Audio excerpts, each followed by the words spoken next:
आदरणीय मेरे प्रिय दोस्तों और भक्तों, श्री रामचरितमानस के अयोध्या कांड से एक बार फिर आपके समक्ष रामचरितमानस की यह चौपाइयाँ लेकर हाजिर हुआ हूँ।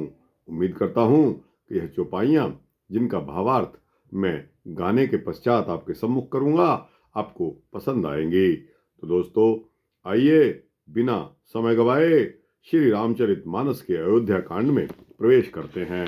दोस्तों, दोहा, जब लक्ष्मण ने देखा कि आज अनर्थ हो गया है, यह प्रेमवश काम बिगड़ जाएगा, इसलिए वे विदा मांगते हुए डर के मारे सकुचाते हैं और मन ही मन में सोचते हैं कि हे विधाता, माता साथ जाने को कहेंगी या नहीं।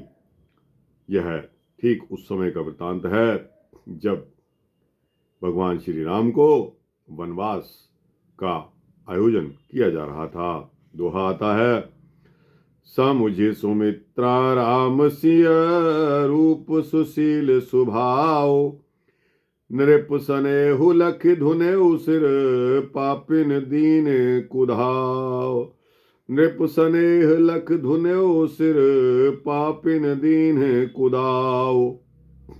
माता सुमित्रा ने प्रभु श्री राम और सीता जी के रूप, सुंदर, शील, स्वभाव को समझकर उन पर राजा का प्रेम देखकर अपना सिर धुन लिया, सिर पीट लिया और कहा कि पापिनी कैकई ने बुरी तरह घात लगाया है।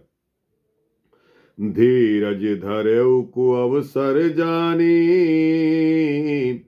सहज सुहृद बोली मृदुबानी। तात तुम्हारी बात वैदेही,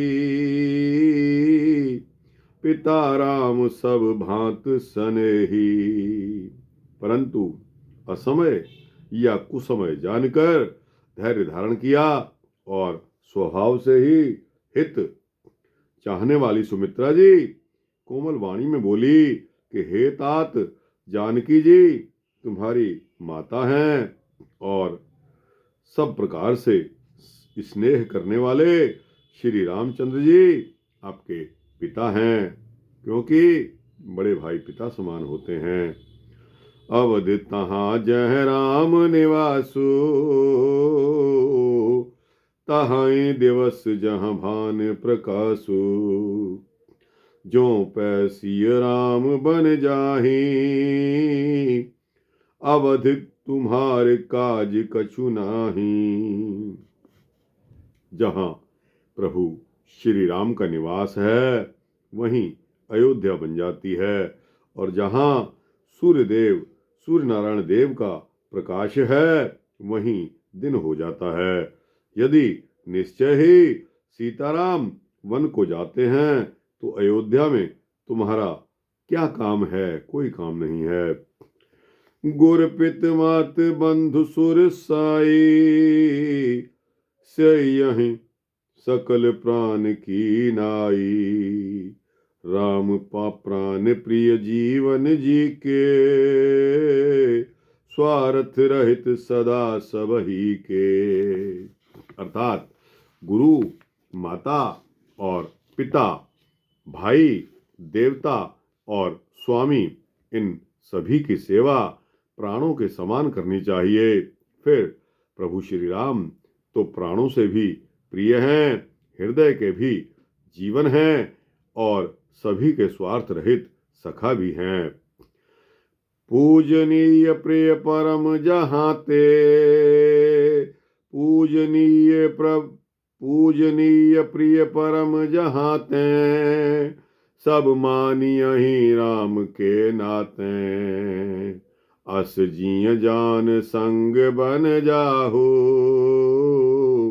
लेहु तात जग जीवन लाहू।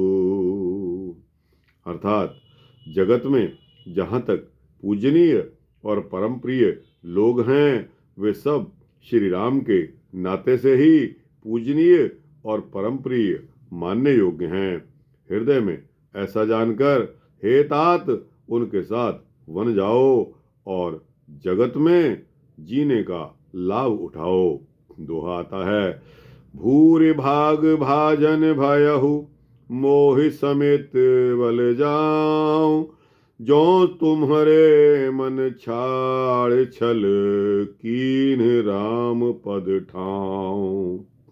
मैं बलिहारी जाती हूँ, हे मेरे पुत्र, मेरे सहित तुम बड़े ही सौभाग्य के पात्र हुए, जो तुम्हारे चित्त ने छल छोड़कर श्री राम जी के चरणों में स्थान प्राप्त किया है। पुत्रवती जुबती जग सोई, रघुपति भगत जास सुत होई, न तुर बांझ भल बाद बियानी, राम विमुख सुत ते हित जानी। अर्थात संसार में वही स्त्री पुत्रवती है जिसका पुत्र श्री रघुनाथ जी का भक्त हो, नहीं तो जो श्री राम से विमुख पुत्र से अपना हित जानती हैं वह तो बांझ ही अच्छी है। पशु की भांति उसका पुत्र का प्रसव करना यानी कि बयाना व्यर्थ ही है। तुम्हारे ही भाग राम बन जाही, दूसर हेत तात कछु नाही, सकल सुकृत कर बड़ फल एहू, राम सीय पद सहज सनेहू। तुम्हारे भाग्य से श्री राम वन को जा रहे हैं। हे तात, तुम्हारा कोई कारण नहीं है। संपूर्ण पुण्यों का सबसे बड़ा फल यही है कि श्री सीताराम जी के चरणों में स्वाभाविक प्रेम हो जाए।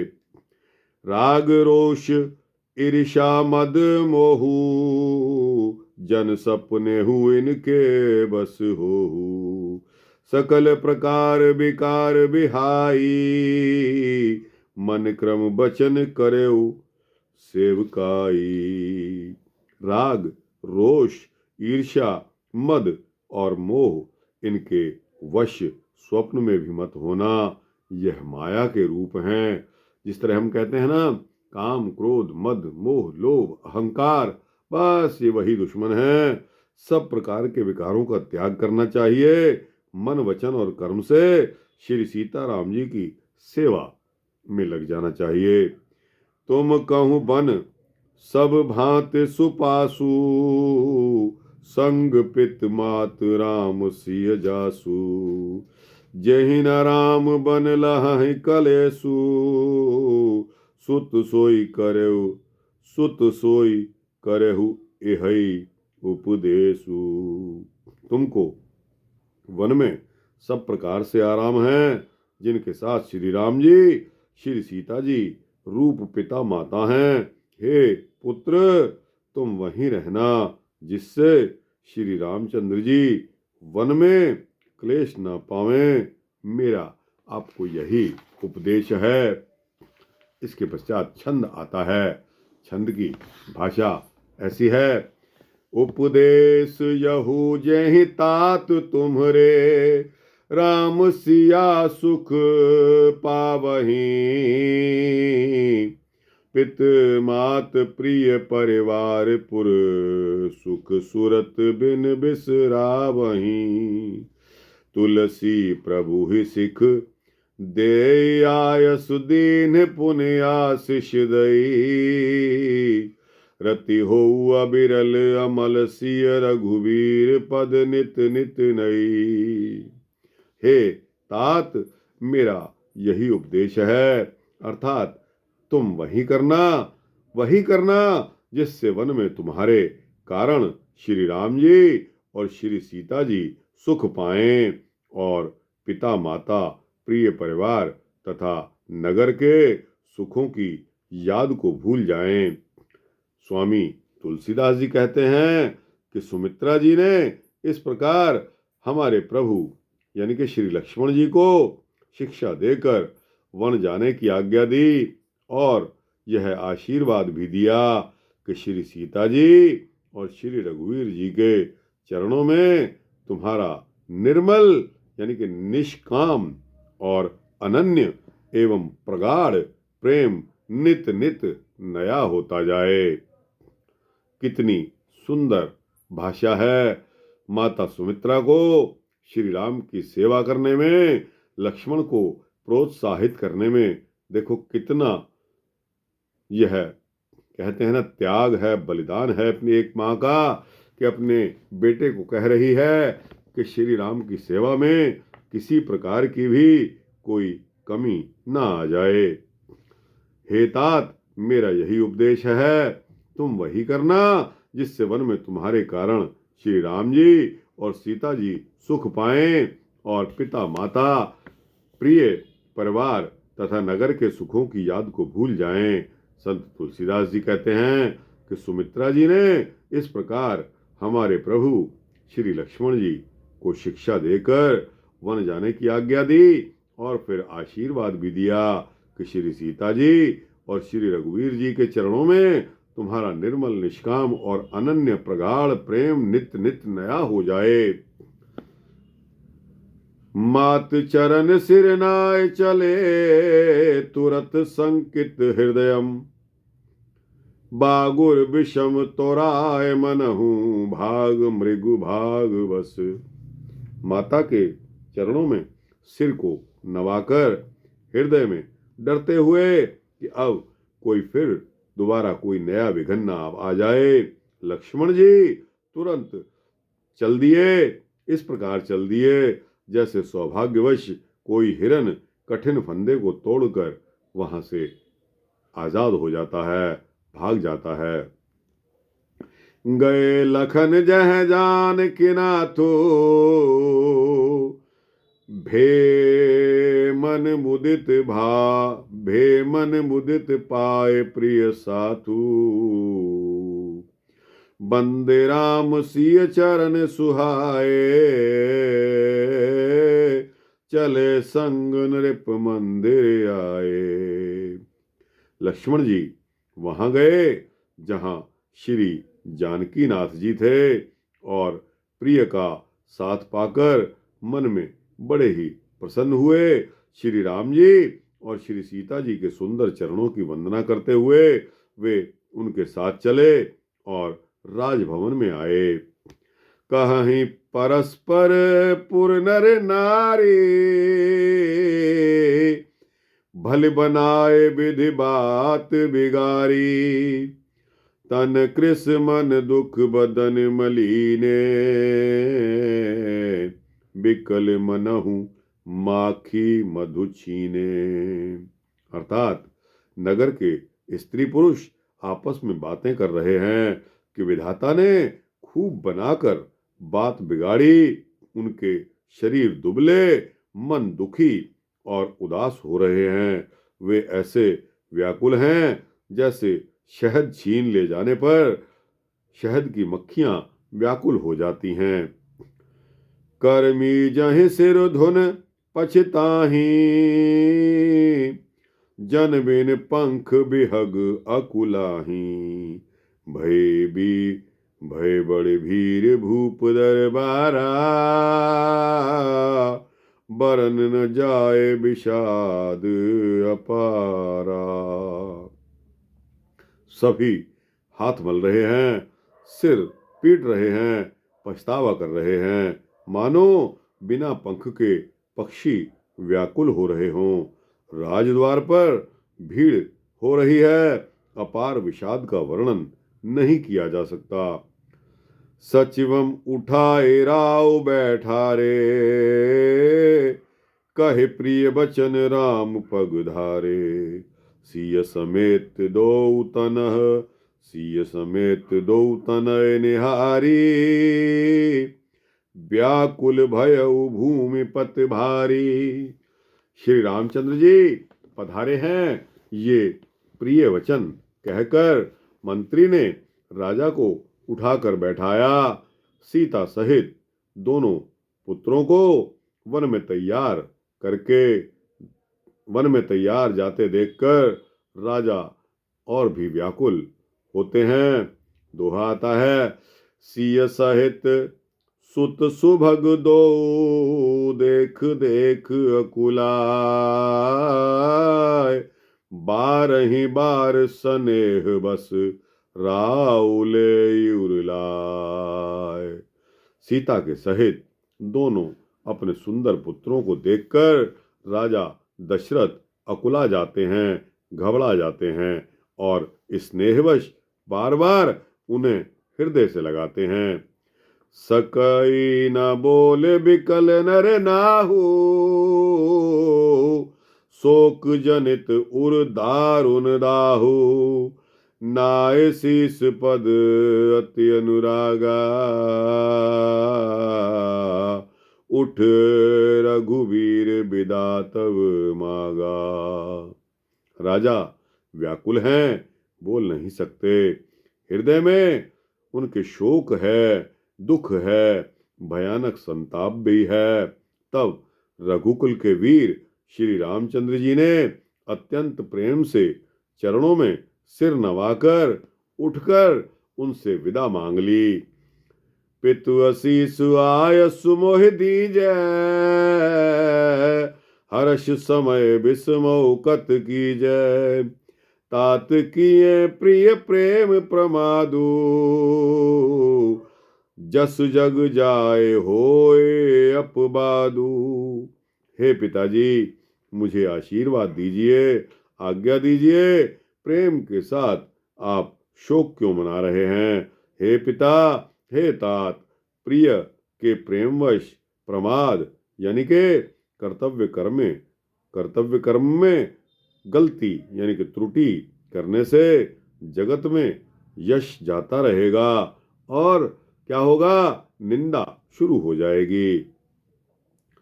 सुन स्नेह बस उठ नर नाहा, बैठा रे रघुपति गहि बाहा। सुनहु तात तुम कहूँ मुन कहीं, राम चराचर नायक अहीं। यह सुनकर प्रेमवश राजा ने उठकर श्री रघुनाथ जी की बाहों को पकड़ा, बाहों को पकड़कर उन्हें बैठा लिया और कहा कि हे तात सुनो, तुम्हारे लिए मुनि कहते हैं कि श्री राम चराचर के स्वामी हैं। शुभ और अशुभ कर्म अनुहारी, ईश दे फल हृदयम विचारी। करय जो कर्म पाव फल सोई, निगम नीति असि कह सब कोई। शुभ और अशुभ कर्मों के अनुसार ईश्वर हृदय में विचार करके फल देते हैं। जो कर्म करता है उसी प्रकार का वह फल पाता है, ऐसी वेदों की नीति है। सब कोई यही कहते हैं। दोहा आता है, और करे अपराध को और पाव फल भोग। अति विचित्र भगवंत गति को, जग जाने जोग। किंतु इस अवसर पर तो इसके विपरीत हो रहा है। अपराध कोई और करे और उसके फल को कोई और ही पावे। भगवान की लीला कितनी विचित्र है, बड़ी विचित्र है। उससे भगवान, उसे जानने योग्य जगत में कौन है? रायम राम राखन हित लागी, बहुत उपाय किए छलु त्यागी। लखी राम रुख रहत न जाने, धर्म धुरंधर धीर सयाने। राजा ने इस प्रकार श्री रामचंद्र जी को रखने के लिए छल छोड़कर बहुत से उपाय कर लिए, परंतु जब उन्होंने धर्म धुरंधर, धीर और बुद्धिमान श्री राम जी का रुख देख लिया तो और वे रहते हुए ना जान पड़े। तब नृपसिय लाए और लीनी, अति हित बहुत भांत सिख दीनी, कहे बन के दुख दुसह सुनाए, सास ससुर पित सुख समझाए। तब राजा ने सीता जी को हृदय से लगाया और बड़े प्रेम से बहुत प्रकार की शिक्षाएं दी, वन के दुस्सह दुख कहकर सुनाए, फिर सास ससुर तथा पिता के पास रहने के सुखों को भी बताया। यानी कि कंपैरेटिव स्टडी कि वन में आपको ये मिलेगा, महलों में आपको ये मिलेगा। इस प्रकार का तुलनात्मक अध्ययन सीता जी को महाराजा दशरथ ने समझाया। सियमन राम चरण अनुरागा, घरु न सुगम बन विषम न लागा, और सबहि सिय समझाई, कहि कहि विपिन विपत अधिकाई। परंतु सीता जी का मन श्री रामचंद्र जी के चरणों में एकदम लीन था, अनुरक्त था, इसलिए उन्हें घर अच्छा नहीं लगा और न वन भयानक लगा।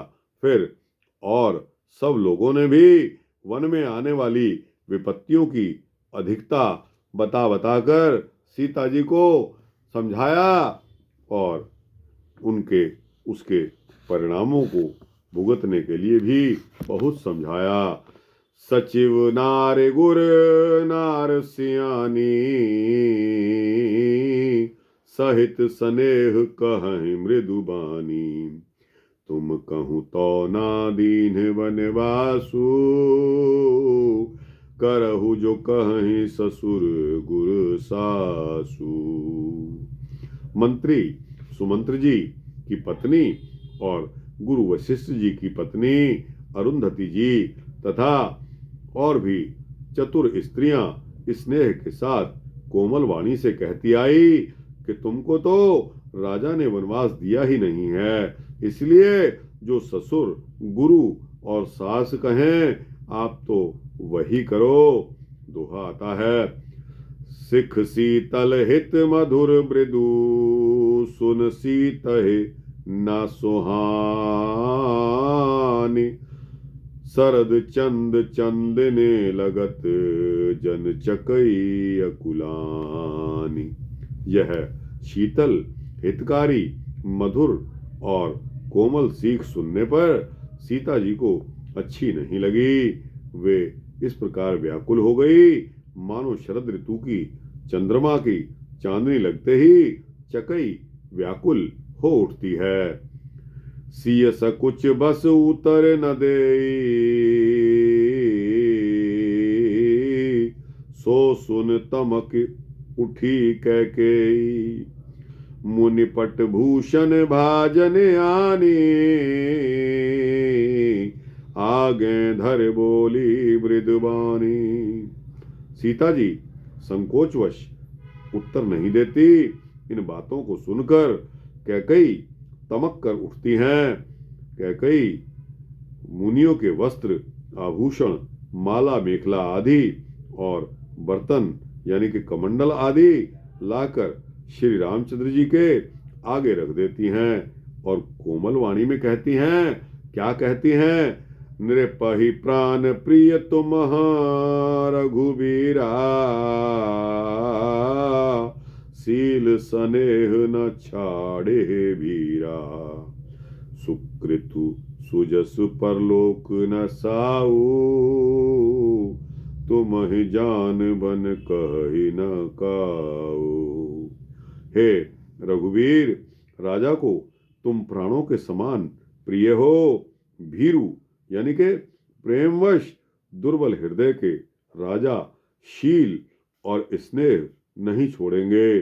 पुण्य सुंदर यश और प्रलोक चाहे नष्ट हो जाए, परंतु तुम्हें वन जाने को वे कभी नहीं कहेंगे। अस विचार सोई करहु जो भावा, अस विचार सोई करहु जो भावा, राम जनन सिख सुन सुख पावा, भूपहि बचन बान सम लागे, करहि न प्राण पयान अभागे। ऐसा विचार कर, जो तुम्हें अच्छा लगे वही करिए। माता की सीख सुनकर श्री रामचंद्र जी ने बड़ा सुख पाया, परंतु राजा को ये वचन बाण के समान लगे, चुभने लगे, और राजा सोचने लगे, अब भी अभागे प्राण क्यों नहीं निकलते। लोग विकल मूर्छित नर नाहू, काह करिय कछु सूझ न काहू। राम तुरत मुनि बेश बनाई, चले जनक जननी सिरुनाई। राम तुरत मुनि बेश बनाई, चले जनक जननी सिरुनाई। राजा मूर्छित हो गए, लोग व्याकुल हैं, किसी को कुछ नहीं सूझ रहा कि क्या किया जाए। श्री रामचंद्र जी इस बीच तुरंत मुनि का वेश धारण कर लेते हैं और माता को सिर नवाकर चल देते हैं। दोहा आता है, सज बन साज समाज सब, बनिता बंधु समेत। बंद विप्र गुर चरण प्रभु, चले कर सब ही अचेत। वन का सारा साज सामान सजकर वन के लिए आवश्यक वस्तुओं को अपने साथ लेकर श्री रामचंद्र जी, सीता जी और भाई लक्ष्मण सहित ब्राह्मण और गुरु के चरणों की वंदना करके सबको अचेत करके जा रहे हैं। निकस वशिष्ठ द्वार भय ठाड़े, देखे लोग बिरह दब दाड़े। कहे प्रिय वचन सकल समुझाए, विप्र वृंद रघुवीर बोलाए।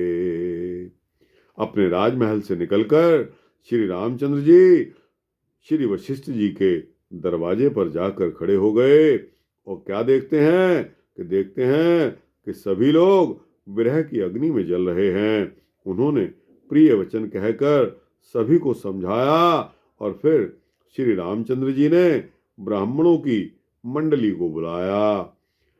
गुरु सन कहे बर शासन दीन्हे,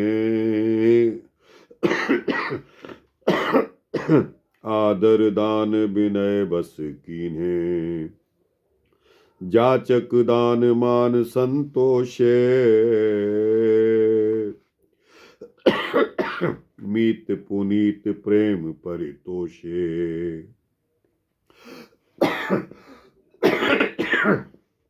अपने गुरु जी से कहकर उन सभी को वर्ष भर का भोजन दिए और आदर दान विनय से उन्हें वश में कर लिया। फिर याचकों को दान और मान देकर संतुष्ट किया तथा मित्रों को पवित्र प्रेम से प्रसन्न किया।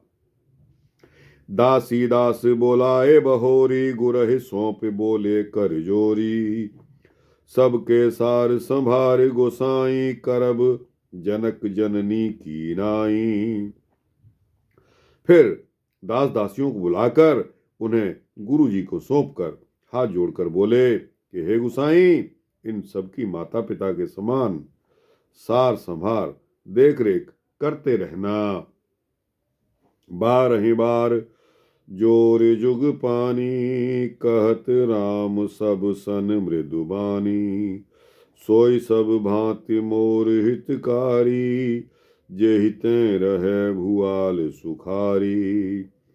श्री रामचंद्र जी बार बार हाथ जोड़कर सबसे कोमल वाणी में कहते हैं कि मेरा सब प्रकार से हितकारी मित्र वही होगा जिसकी चेष्टा से महाराज दशरथ सुखी रहें। तो आता है, मात सकल मोरे बिरह जहि न होहि दुख दीन, सोई उपाओ तुम करहु सब पुरजन परम प्रवीण। हे परम चतुर पूर्वासी सज्जनों, आप लोग सब वही उपाय करना जिससे मेरी सब माताएं और विरह के दुख से दुखी न हो। प्रभु राम चाहते हैं कि महाराजा दशरथ और मेरी तीनों माताएं मेरे जाने के पश्चात दुख में ना पड़ें और उनको सुख देते रहना। दोस्तों, समय यहाँ सीमित है, समय इजाजत नहीं देता, इसलिए यह वृतांत यहाँ समाप्त करने की इजाजत दीजिए। आपको यह श्री रामचरितमानस का अयोध्या कांड का वृतांत कैसा लगा? अच्छा लगा हो तो इसको लाइक और शेयर करते हुए अपने दोस्तों, भक्तों, मित्रों, जिज्ञासुओं तक अवश्य पहुंचाना। दोस्तों, मन तो बहुत करता है कि जब भी श्री रामचरितमानस की इन चौपाइयों में आ जाओ, थोड़े से ध्यान की जरूरत है। जब ध्यान मग्न हो जाता है उसके पश्चात तो ऐसा लगता है कि साक्षात प्रभु श्री राम से लिव लग गई है। और दोस्तों, मन करता है कि पढ़ते जाएं, लेकिन दोस्तों यहाँ इलेक्ट्रॉनिक मीडिया की यह लिमिटेशंस हैं कि आप भी अपना मूल्यवान समय देकर मुझे कृतार्थ करते हैं। लेकिन दोस्तों, क्या किया जाए? ठीक है, धीरे धीरे आपका समय भी चलता जाए, गुजरता जाए, अच्छा गुजरता जाए। धर्म की बातों को सुनते हुए आप भी इन वृत्तांतों में उलझे रहें। भगवान आप पर कृपा करता रहे। जय श्री राम, जय सीताराम। और दोस्तों, यह वृत्तांत आपको अच्छा लगा हो तो इसको लाइक और शेयर करते हुए अपने दोस्तों, भक्तों, मित्रों, जिज्ञासुओं तक पहुंचाना। कमेंट सेक्शन में अपने कमेंट्स भी देना। और दोस्तों, इस चैनल को सब्सक्राइब कर देंगे तो आपको इसी तरह के सूक्ष्म भक्ति वृत्तांत मिलते रहेंगे। जय श्री सीतारामचंद्र भगवान की जय।